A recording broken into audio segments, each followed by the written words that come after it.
Hi everybody, it's the 13th of February 2020 and literally a few moments ago we've had console update 1.07 for DAYZ start to drop. So if you fire up your console with DAYZ on, or maybe it's even in standby mode, it might be downloading the update. It's about a 9GB one, I think, so it's quite large. In fact, that's pretty big, that isn't it, for DAYZ? And what I thought we would do in this video is I'll go through the patch notes, we'll watch the update teaser video together, and we'll just we'll know what to expect when we log into this amazing zombie survival game. So here we go. Hello survivors, the new 0.107 update brings some important fixes and exciting new elements to the game.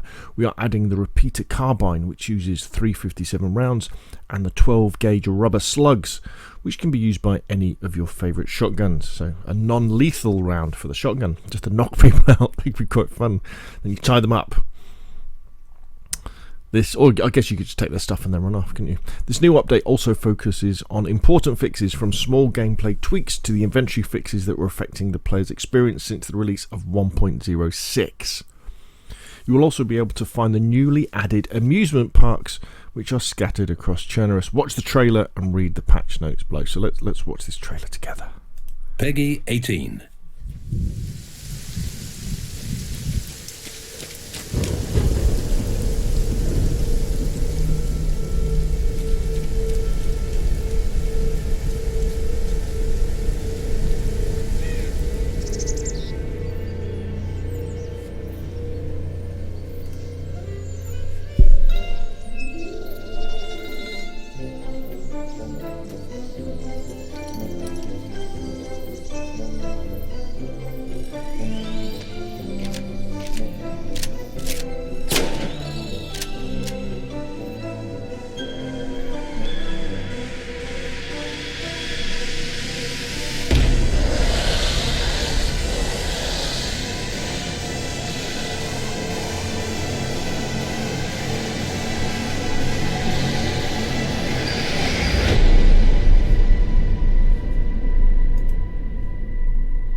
Looks great, looks interesting. So we're going to find these amusement parks scattered around Chernerus and Livonia. I would have scattered across Chernerus, not Livonia.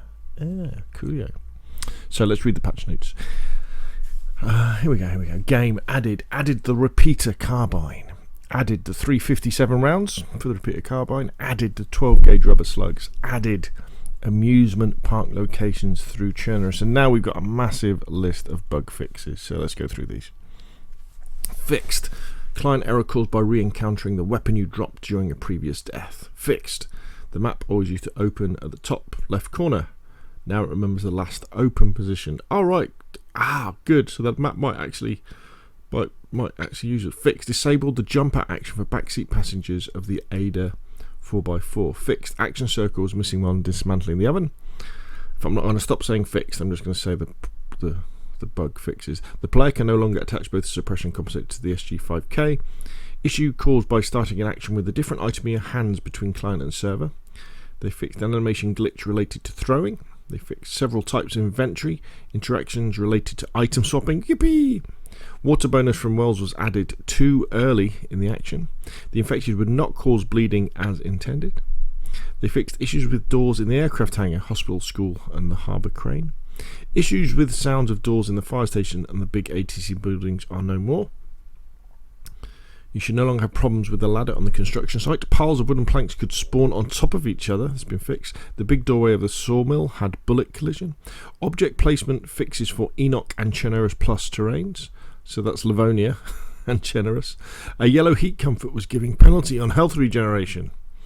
They fixed the position of the combination lock widget. LODs and textures. Load on demand, is that? I'm not sure what that is. The player could collide with individual ivy parts. The denim skirt showed the wrong colour in first person mode. They fixed the infected could not navigate into the large grey shed. The construction light behaved weirdly when thrown. It was not possible to empty liquid containers in interior spaces. Oh, that's been around for a long time. So my videos about how to empty water bottles are now kind of wrong, because I always say you've got to go outside. Blue athletic sunglasses had a green texture. The thermometer would always display 0 degrees. Night vision was darkened when someone entered the player's network bubble. They fixed base building actions could be mixed up, resulting in building the wrong part. They fixed barrel with holes was still able to store liquids. Missing the icon for the night vision goggles attachment slot. Night vision goggles were not operable while holding an item in your hands. Bit of a problem if you got a gun. They fixed the door of the radio station would spawn open halfway. They fixed belts with attachments could be put inside clothing items. And they've changed. There's global lighting changes. Ground lighting addition, brightness of day and night, shadow contrast during clear weather, rain visual tweaks, darker clouds during overcast. Changed. Updated the inventory attachment icons. They've changed, cleaned up the car damage zone, lowered the amount of leak coolant when the radiator is destroyed in the car, changed the open option for the fence gate can be accessed easier. Good. They've removed the collision from barbed wire. Barbed wire now causes bleeding sources instead of shock damage. Changed the fence and the watchtower kits can be dismantled. So you can get the bits out of them. Changed heavy items with collisions are dropped using physics, so I guess they'll bounce around. They've rework of the combination lock destruction requires more time but in shorter cycles. Sawing a pile of wooden planks is now a truly continuous action.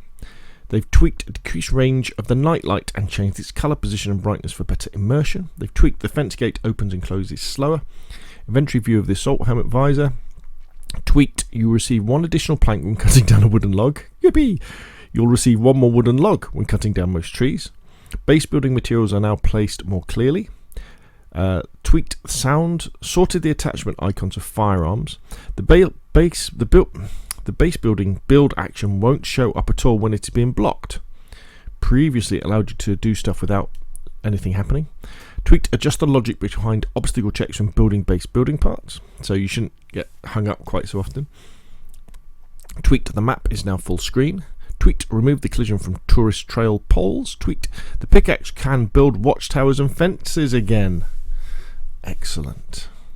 Now these are really interesting ones at the end. Server added admin long parameters to selectively monitor certain player actions, and this will be enabled shortly. I guess this is waiting for Nitrado to install it. So we'll be able to have player hits only, so you can log all the time they've been hit. Admin log placement, so you can look at placement actions, so where players have put down traps and tents. Base building actions, so you can see where people have built, dismantled or destroyed bases. And here we go. Oh, this is the big one. Log periodic player list with position every 5 minutes. That is a massive one. That is a massive one. If you run a server that's got rules and you need to know who might have been up to naughty things, then you've got to know where people are. And previously you could only really do it by looking if they've been attacked by zombies or if they'd killed zombies or things, and then you could kind of work out where they are. Lighting config, so now you can make night darker or brighter. Disable the personal light. Disables personal light for all clients connected to the server. And they've still got a known issue. Picking up an item on the upper floor of a watchtower can crash the game. So there we go. Very exciting. Yeah, those admin logs are cool. New gun, new ammo for the shotgun, new where's the picture gun? New fairgrounds around Chernarus. Yeah, sounds cool. More up. They're still updating this game. Absolutely fantastic. Can't wait to get in and have a wander around. There we go. So what do you think? What I'll do is I'll put a link to the console update 1.07 show notes in the description down below the video. Obviously put your questions and comments. If you've enjoyed the video, hit like. If you want to see more of the same, press subscribe. Thank you very much, and I'll see you again soon.